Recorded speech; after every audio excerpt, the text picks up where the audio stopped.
స్వాగతం. ఈనాటి ముఖ్యాంశాలు. పలమనేరు నియోజకవర్గం గంగవరం ఎంపీడీఓ కార్యాలయంలో ఎంపీపీ వెంకటరమణ, ఎంపీడీఓ సురేష్ బాబు అధ్యక్షతన సర్వేసభ్య సమావేశం రసాభాసగా జరిగింది. 2018 నుండి పట్టు రైతులకు ఒక్కొక్క రైతుకు 1 లక్ష రూపాయల నుండి 10 లక్షల రూపాయల వరకు ఇన్సెంటివ్ రావాలని, సెంట్రల్ గవర్నమెంట్ నుండి రైతులకు వచ్చే వాటా వస్తా ఉంది కానీ స్టేట్ గవర్నమెంట్ వాటా రైతులకు రావటం లేదంటూ పలమనేరు పట్టు రైతులు వాపోయారు. తిరుపతి పద్మావతి మెడికల్ కళాశాలలో చికిత్స పొందుతున్న క్షతగాత్రులను టీటీడీ ఈవో శ్యామలారావు పరామర్శించారు. తిరుపతిలో వైకుంఠ ఏకాదశి టోకెన్ల మంజూరు కేంద్రాల వద్ద తోపులాటలో 6 మంది భక్తుల మృతి చాలా బాధాకరమని, వారి కుటుంబ సభ్యులకు ఆ శ్రీనివాసుడే మనోధైర్యాన్ని కల్పించాలని, మృతుల కుటుంబాలకు టీటీడీ ఆర్థిక సహాయం చేసి క్షతగాత్రులకు మెరుగైన వైద్యం అందించాలని బీజేపీ నేత నవీన్ కుమార్ రెడ్డి అన్నారు.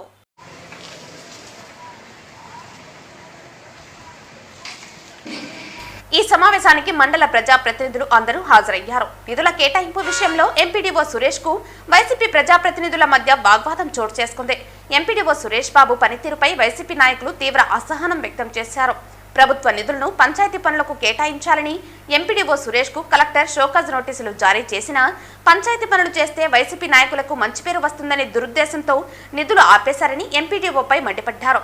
ఉప ముఖ్యమంత్రి, పంచాయతీరాజ్ మంత్రి పవన్ కళ్యాణ్ పార్టీలకు అతీతంగా పారదర్శకంగా పంచాయతీలను అభివృద్ధి చేయాలని చూస్తుంటే దానికి విరుద్ధంగా ఎంపీడీఓ సురేష్ బాబు విధులు చేపడుతున్నారని మండిపడ్డారు. మార్చి నెలలో నిధుల గడువు రద్దవుతున్నా ఇప్పటి వరకు కేటాయించకుండా టీడీపీ పక్షపాతిగా వ్యవహరిస్తున్న ఎంపీడీఓ సురేష్ బాబుని వెంటనే విధుల నుంచే సస్పెండ్ చేయాలని డిమాండ్ చేశారు. ఎంపీడీఓపై అసహనంతో వైసీపీ నాయకులు సమావేశాన్ని బహిష్కరించారు. దీంతో చేసేది ఏమీ లేక ఎంపీపీ వెంకటరమణ సమావేశాన్ని వాయిదా వేశారు. సర్పంచ్తో నాకేం పని అన్నావా నువ్వు? మీరు అన్నారా మీ ఛాంబర్లో? మరి అనలేదా? పైన భగవంతుడు ఉన్నాడు. చేయబెట్టండి, చెప్పండి. ఆ మాట నేను అనలేదని చెప్పండి. భగవంతుడు మీద చెయ్యాలి చెప్పండి. సర్పంచ్తో నాకు పని లేదు అనలేదని చెప్పండి. నేను చెప్తా ఈ మాట నువ్వు ఉన్నావని ఆ భగవంతుడి మీద ప్రమాణం చేశాను. ఏంటండి నేను నా సర్వీస్ లో ఇలాంటి ఎండీఓని ఫస్ట్ టైం చూస్తా ఉన్నా. 18 మంది సెక్రటరీలకు షోకాజ్ నోటీసులు ఒకేసారి ఇస్తారు. ఎవరైనా ఏం చేశారండి వాళ్ళు? ఏం చేశారు వాళ్ళు? మా సెక్రటరీలు ఏం చేశారు? ఫస్ట్ టైం చూస్తాను నా సర్వీస్ లో.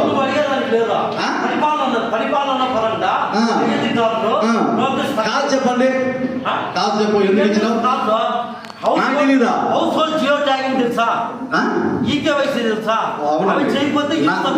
నాకు తెలీదు. తెలియక నిన్ను అడుగుతాను.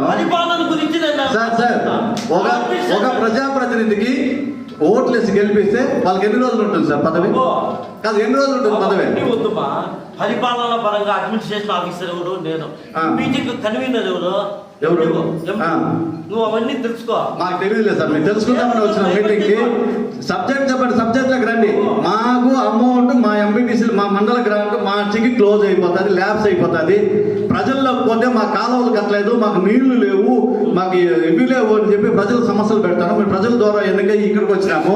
మీరు మేము అనుసంధానంగా పనిచేయాలా? సర్పంచ్ కదా? అవును. మా ఫండ్ చేస్తా అంటే మా ఫండ్ ఎంత ఉందని అంటే మీ ఫండ్ ల్యాబ్స్ అయిపోయినా? మండల ఫండ్ ల్యాబ్స్ అయిపోయి మా ఎంపీటీసీ మాట్లాడుతూ ఉండేది.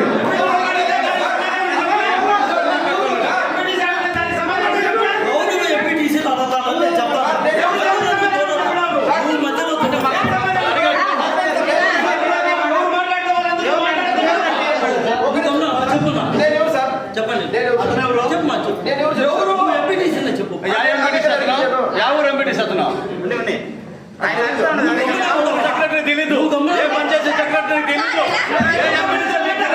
ఏ సర్పంచ్ తెలీదు.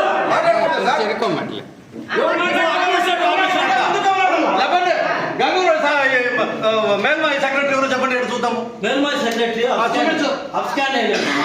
ఇన్ఛార్జ్ ఎవరు చెప్పండి. అతను ఎవరో పర్సన్ చెప్పండి.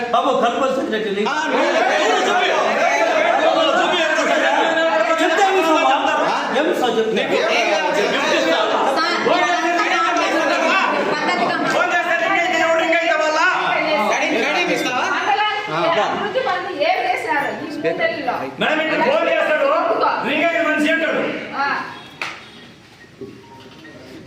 ఎవరు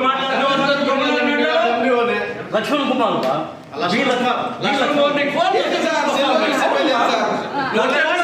సెక్రటరీ ఎవరు చెప్తాడు.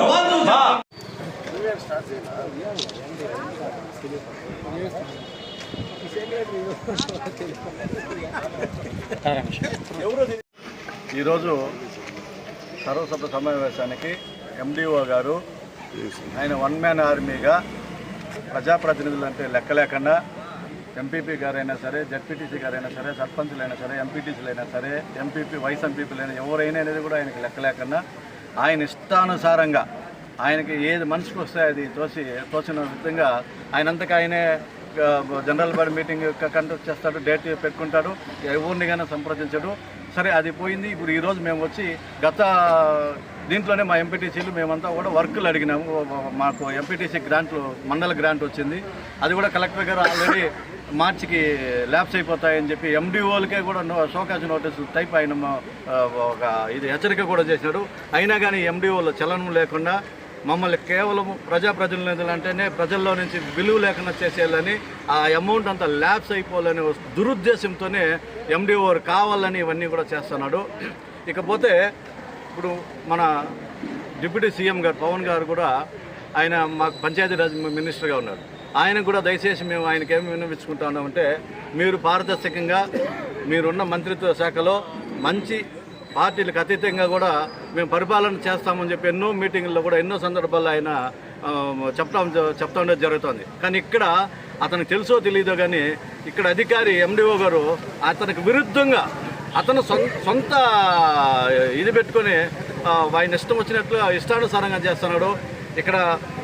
ఇక్కడ ప్రభుత్వం చెడ్డ పేరు తేవాలనో లేదా మా ప్రజలకి చెడ్డ పేరు తేవాలనో మా ప్రజాప్రతినిధులకు చెడ్డ పేరు తేవాలని అయితే నాకైతే అర్థం కాలేదు. కానీ మనం పవన్ కళ్యాణ్ గారు కూడా మంత్రి, దీనికి సంబంధించిన మంత్రి కాబట్టి ఆయన కూడా దీనిపైన క్షుణ్ణంగా చూసి ఎక్కడెక్కడ పరిపాలనలు ఎక్కడెక్కడ లోటుపాట్లు జరుగుతున్నాయి, ఈ విధంగా ఎవరు అధికారులు ప్రజాప్రతినిధులు ఇబ్బంది పెట్టి ఎవరికి చెడ్డ పేరు తెస్తున్నారు అనేది కూడా ఆయన కూడా దీని మీద చర్య తీసుకొని ఇలాంటి అధికారులు మాకు అవసరం లేదు. ఎందుకంటే ఒకేసారి 18 మంది సెక్రటరీలకు షోకాజ్ నోటీసులు ఇచ్చారు. ఎవరైనా ఒకరో ఇద్దరు తప్పు చేస్తూ ఉంటారు, కామన్గా ఉంటాయి, అలాంటి వాళ్ళకి నోటీసులు ఇస్తారండి. ఒక్కసారిగా మండలంలో ఎందుకు సెక్రటరీ ఉంటే అన్ని సెక్రటరీలకు కూడా షోకాజ్ నోటీసులు ఇస్తారు. అందరూ తప్పులు చేస్తారు. కానీ దురుద్దేశంతో మమ్మల్ని అంతా 2% కమిషన్ అడుగుతున్నాడండి అతను. మా ఎంపీటీసీలు కన్నా మీకు పర్సంటేజ్ కన్నా ఇస్తే మీకు ఇప్పటికిప్పుడే వర్క్ ఆర్డర్లు ఇస్తాను, అలా ఈ లెవెల్కి మేము వర్క్ ఆర్డర్ ఏనంటాడు. ఇప్పుడు మేము ఇక్కడ అడిగితే మీ సర్పంచులు రిజర్వేషన్ ఇవ్వలేదంటారు, అక్కడ పోతే సర్పంచులతో పని లేదంటాడు. ఆయన అన్నీ చెప్తాడు, సర్పంచులతో పని లేదంటారు, సర్పంచులు రిజర్వేషన్ లేదంటారు, మళ్ళీ 2% కమిషన్ ఇస్తానని పర్సనల్గా మాట్లాడతారు. మా ఎంపీపీ గారిని అడగండి, అతను కూడా పర్సంటేజ్ ఇస్తేనే మేము చేయిస్తానని. అంటే చెడ్డ పేరు రావాలని జడ్పీటీసీ గ్రాంట్లో కానీ ఎంపీపీ గ్రాంట్లో కానీ ల్యాబ్స్ అయిపోతే ప్రజాప్రతినిధులుగా మాకు చెడ్డ పేరు రావాలని, ప్రజలు మమ్మల్ని దూషించాలనే ఉద్దేశంతోనే ఈయన కేవలం ఆయన సోదాలోపంతో ఇవన్నీ చేస్తున్నాడు. కాబట్టి ప్రభుత్వం కానీ సంబంధించిన పై అధికారులు కానీ కలెక్టర్ గారు కానీ సీఈఓ గారు కానీ వీటిపైన చర్య తీసుకుని ఎండిఓ పైన చర్య ఖచ్చితంగా తీసుకుని మాకు న్యాయం చేయాలా. ఈ గ్రాంట్ ల్యాబ్స్ అయిపోతుంది కాబట్టి మేము ప్రజలు కూడా ఈ ఇక్కడ ఉన్న డబ్బు దీంతో మేము ప్రజల్లో కూడా డెవలప్ చేసి ప్రజలకు సౌకర్యాలు చేయాలా. సమ్మర్ వర్షాలు పడినాయి కానీ చెరువులకు నీళ్ళు ఇవ్వండి. మన గంగవరం మండలంలో నీళ్ళు ప్రాబ్లం ఉన్నాయి, కాలువల ప్రాబ్లం ఉన్నాయి. మీరు చేయొచ్చు. సర్పంచులకు ఎంత ఉంటుందండి? ఉన్న దాంట్లో మేము చేయగలము. మరి ఎంపీటీసీలు అడుగుతారు కదా, ఎంపీటీసీలు మీరు ఏం చేస్తారు, మీ కోర్టులు వేసి గెలిపించినామని ఈ విధంగా ల్యాబ్స్ అయ్యేదానికే ప్రయత్నం చేస్తున్నారు ఎండిఓ గారు.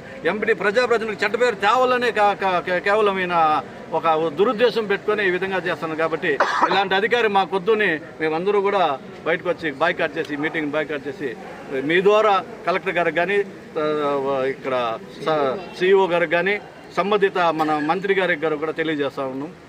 సెలవు తీసుకుంటాం. ఈరోజు గంగవరం మండలంలో మండల పరిషత్ కార్యాలయంలో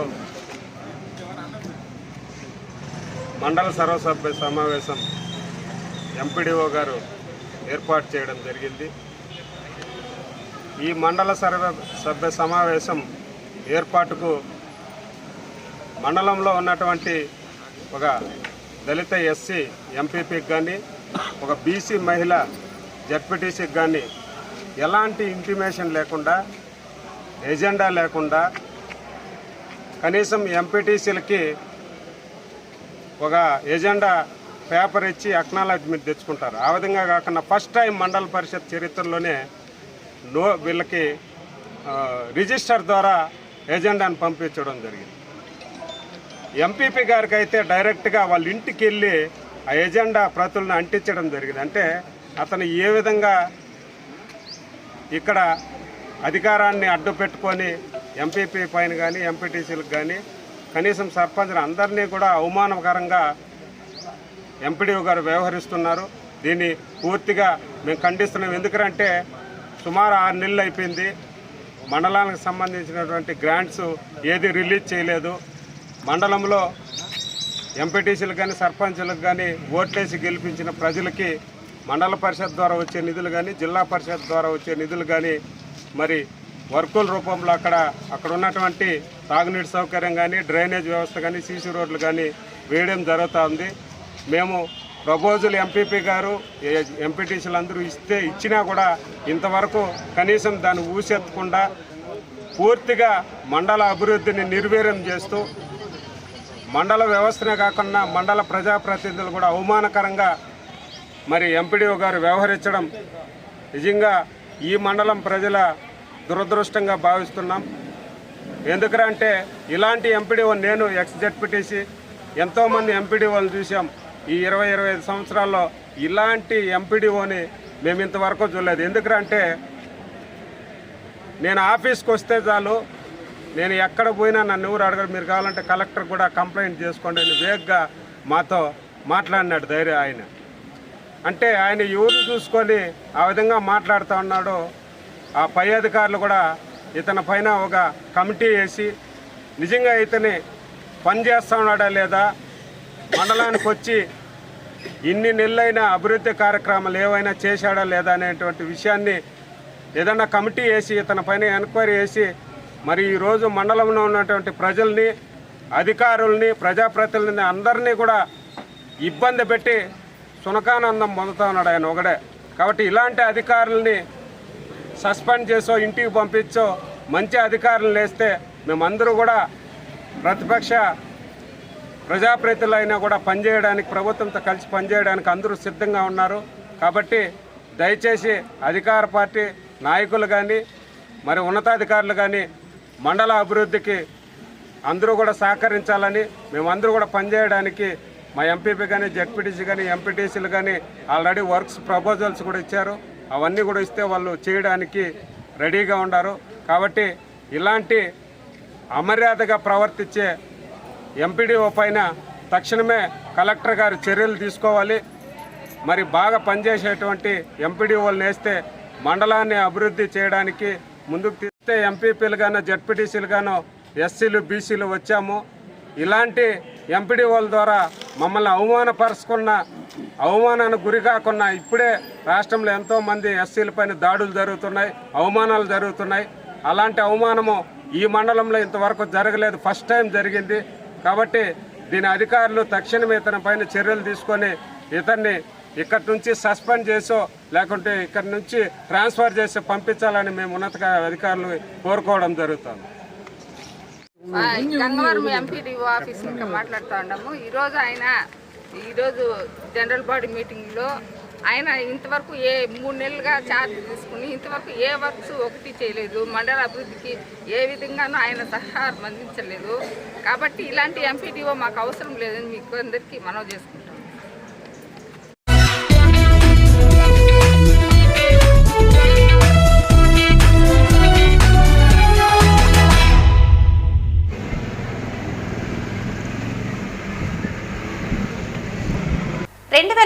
నుండి పట్టు రైతులకు ఒక్కొక్క రైతుకు 1 లక్ష రూపాయల నుండి 10 లక్షల రూపాయల వరకు ఇన్సెంటివ్ రావాలని సెంట్రల్ గవర్నమెంట్ నుండి రైతులకు వచ్చే వాటా వస్తోందన్నారు. స్టేట్ గవర్నమెంట్ వాటా రైతులకు రావటం లేదంటూ పట్టు రైతులు వాపోయారు. కర్ణాటకలో పట్టుగుళ్ళు ధర 1 కేజీ 720 నుండి 750 రూపాయలుగా ఉందని అన్నారు. అదే పలమనేరులో 1 కేజీ పట్టు గూళ్ల ధర 550 రూపాయల నుండి 650 రూపాయలుగా ధర ఉందని, కర్ణాటకకు పలమనేరుకు 200 రూపాయలు డిఫరెన్స్ ఉందన్నారు. 6 సంవత్సరాలుగా ఇన్సెంటివ్ రాలేదని రైతులు గోడు విలిపించుకున్నారు. వికాస్ మార్క్మేట్ IAS Kuppam, Gandhidas director CSR Mysore వీళ్ల సమక్షంలో శ్రీనివాస కళ్యాణ మండపంను నిర్వహించిన పట్టు రైతుల సమ్మెలో రైతు బాధ కష్టం, రైతు యొక్క గోడు వికాస్ ఐఏఎస్ కి రైతులు ముఖాముఖి తెలిపారు. వికాస్ ఐఏఎస్ మాట్లాడుతూ 1 నెల రోజులు నాకు టైం ఇవ్వండి, మీ సమస్యలు పరిష్కారం చేస్తానని రైతులకు హామీ ఇచ్చారు.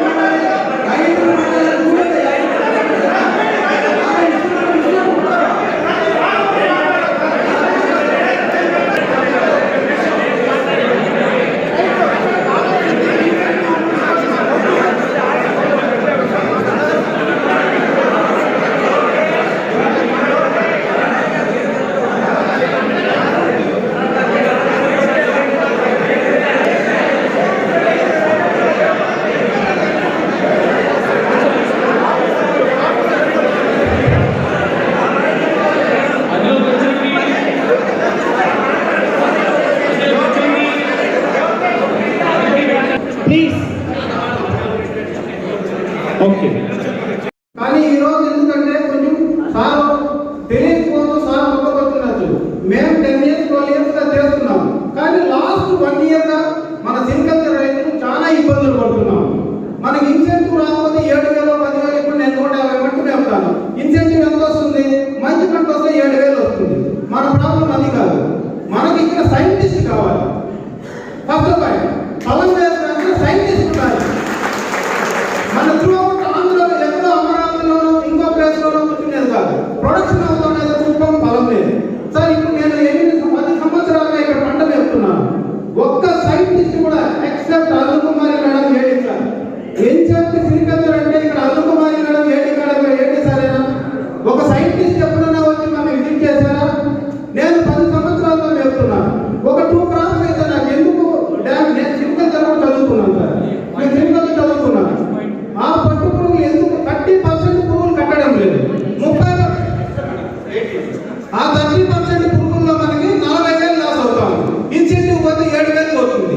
32,000 మనం లాస్ అవుతున్నాం ఒక క్రాప్. ఎందుకు కట్టడం లేదు? ఇప్పటి వరకు ఎవరైనా మన చెట్లు పచ్చి వెరిఫై చేసి సైంటిస్ట్ ఎందుకు కట్టలేదని చూస్తున్నారా?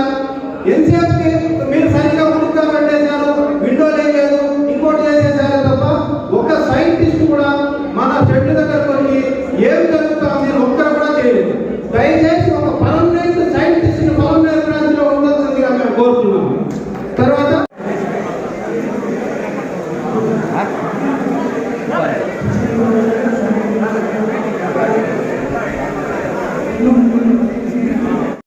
నేను పట్టు రైతు. ప్రతి ఒక్క మీటింగ్లోనూ అధికారులు వచ్చినప్పుడు మేము ఇచ్చే విన్నపాలు తీసుకుంటారు, సాల్వ్ చేస్తామని వెళ్ళిపోతారు. 6 months బ్యాక్ కూడా కమిషనర్ గారు వచ్చినారు, 1 నెలలో అమౌంట్లు పడిపోతాయని చెప్పినారు ఇన్సెంటివ్స్. ఏమీ రాలా. ముందు బ్లీచింగు, సున్నము, పెస్టిసైడ్ ఇవంతా సబ్సిడీలో ఇస్తా ఉండ్రి. ఇప్పుడు 3 గవర్నమెంట్ల నుంచి పూర్తి 50 రూపాయల సబ్సిడీ పెండింగ్లో ఉంది. ఇప్పుడు పీడీ గారు వచ్చినారు, ఆయన అడిగితే కూడా చేస్తాం సాల్వ్ చేస్తామని వెళ్ళిపోయినారు. కాబట్టి గవర్నమెంట్ మా మీద దయ ఉంచి మళ్ళీ మాకు సబ్సిడీస్ ఇవంతా మళ్ళీ శాంక్షన్ చేసేదిగా కోరుతా ఉన్నాం. పెట్టిన ప్రతిసారి రాదు. వాతావరణం వల్లనో ఏదో ఒకటి, ఎండల వల్లనో, వర్షాలు ఎక్కువయ్యి చలి వల్లనో ఏదో ఒకటి దెబ్బతిని సంవత్సరంలో 10 పంటల్లో 5 పంటలు అటు ఇటు అవుతాయి. కాబట్టి 5 పంటల్లో మేము చేసి బతకలేకపోతున్నాం. ఇన్సెంటివ్ 50 రూపాయలు కాకుండా 100 రూపాయలు ఇచ్చి రైతును ఆదుకోవాల్సిందిగా కోరుతున్నాం.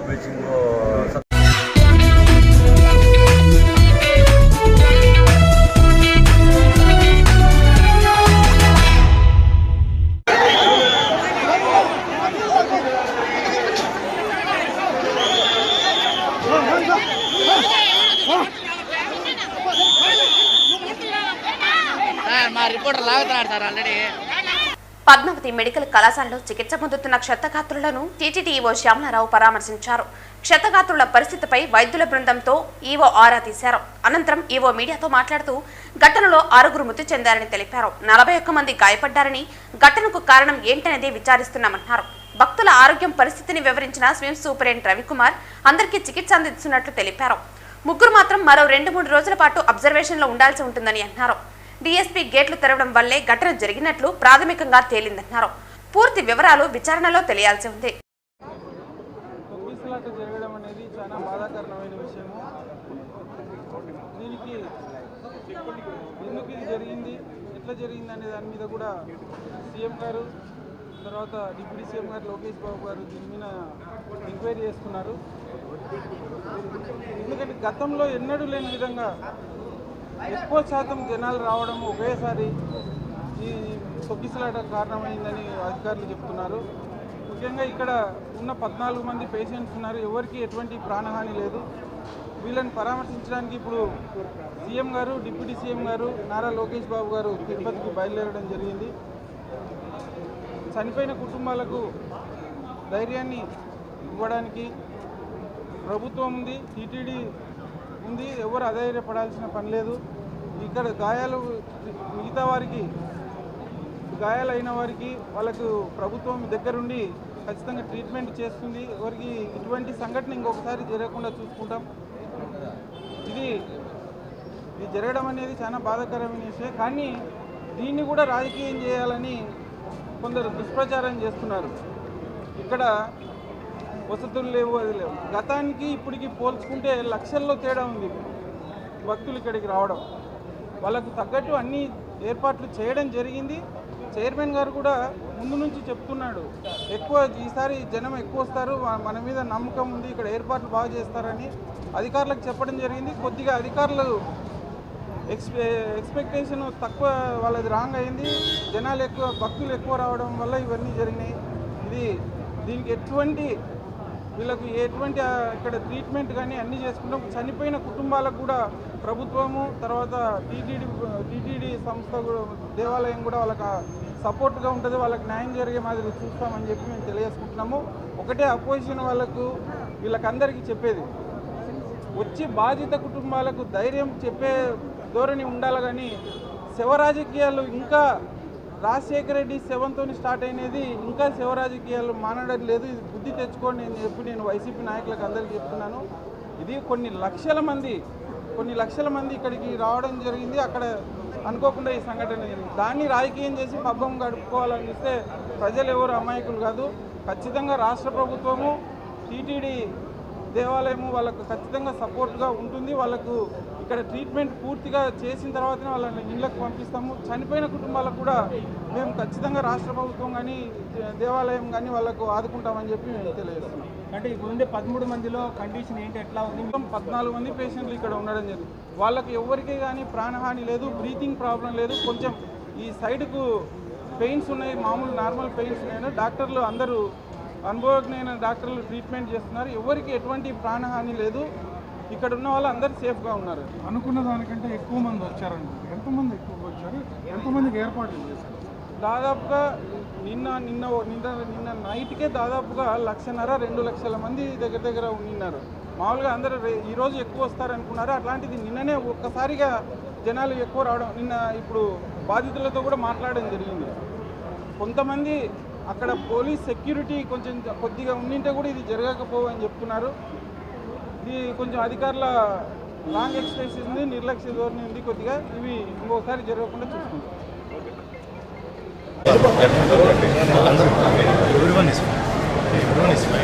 ఓన్లీ ఒక ఆవిడకి ఫ్రాక్చర్ చాలా ఇష్టం తెలిసి ఇవాళ ఈవినింగ్ మార్నింగ్ డిశ్చార్జ్ కూడా డిప్యూటీ సీఎం వస్తాం. డిప్యూటీ సీఎం ప్రోగ్రామ్ సాయంత్రం 4 తర్వాత వస్తాం. వాళ్ళతో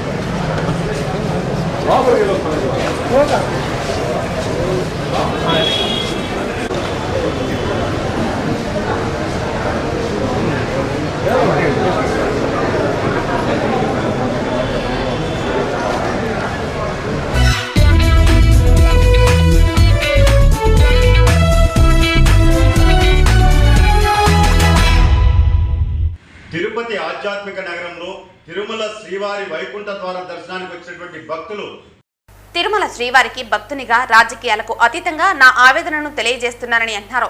భక్తుల రద్దీని అంచనా వేయటంలో టీటీడీ పూర్తిగా వైఫల్యం చెందిందన్నారు. శ్రీవారి వైకుంఠ ద్వార దర్శనం అడిగితే ఏకంగా 6 మంది భక్తులను శాశ్వతంగా వైకుంఠానికే పంపించేస్తారా అని అన్నారు. శ్రీవారి భక్తులు టోకెన్ల కోసం తొందరపడకుండా టీటీడీ ధర్మకర్తలి మండలి, టీటీడీ ఉన్నత అధికారులు, పోలీసు ఉన్నతాధికారుల సూచనల మేరకు భక్తులంతా సమనియమనం పాటించి రాబో రోజుల్లో సహకరించాలని నవీన్ విజ్ఞప్తి చేశారు. టీటీడీ ధర్మకర్తల మండలికి, టీటీడీలోని ఉన్నతాధికారులకి, పోలీస్ అధికారులకి సమన్వయం లేదు. సమన్వయ లోపంతో భక్తుల ప్రాణాలు గాలిలో కలిసిపోయాయి. అదేవిధంగా ఈరోజు గతంలో నడిచొచ్చే భక్తులకి ప్రతిసారి కూడా వైకుంఠ ఏకాదశి, ద్వాదశికి, గోవిందమాల భక్తులకి నడిచెళ్తారు కాబట్టి వాళ్ళకి ప్రాధాన్యత కల్పించేవాళ్ళు. ఈసారి నడిచొచ్చే భక్తులకి ఎటువంటి టోకన్లు ఇవ్వము అని చెప్పడంతో తమిళనాడు నుంచి, కర్ణాటక నుంచి, తెలంగాణ నుంచి కాకుండా తిరుపతిలోని స్థానికులంతా కూడా మనం నడిచిపోతే శ్రీవారి మెట్టు, అలిపిరి మార్గంలో టోకన్లు దొరకవు అన్నటువంటి బాధతో ఎక్కడైతే కౌంటర్లు ఉన్నాయో 9 సెంటర్లు ఆడ మధ్యాహ్నం 2 గంటలకే వచ్చి కూర్చునేశారండి. ఈ విషయం స్పష్టంగా పోలీసులందరికీ తెలుసు. మరి మీరు ఎందుకు నిన్న మధ్యాహ్నం కూర్చుంటే 2 గంటలకి ఎందుకు అయ్యా, గురువారం ఉదయం 5 గంటలకి టీటీడీ అధికారులు టోకన్లు ఇస్తారు కాబట్టి ఇప్పటి నుంచి ఎవరు రోడ్ల మీద ఉండొద్దండి అని అక్కడి నుంచి కానీ భక్తుల్ని పంపించేస్తుంటే ఈరోజు ఒకటే శ్రీవారి భక్తులుగా డిమాండ్ చేస్తున్నా. హైదరాబాద్లో ఒక థియేటర్లో ఒక సంఘటన జరిగితే వాళ్ళందరినీ కూడా నాన్ బెయిలబుల్ కేసులు పెట్టి అరెస్ట్ చేశారు. మరి ఈరోజు 6 మంది చనిపోయారు. అమాయక శ్రీవారి భక్తులకు కుటుంబాలకి ఎవరు భరోసా ఇస్తారు?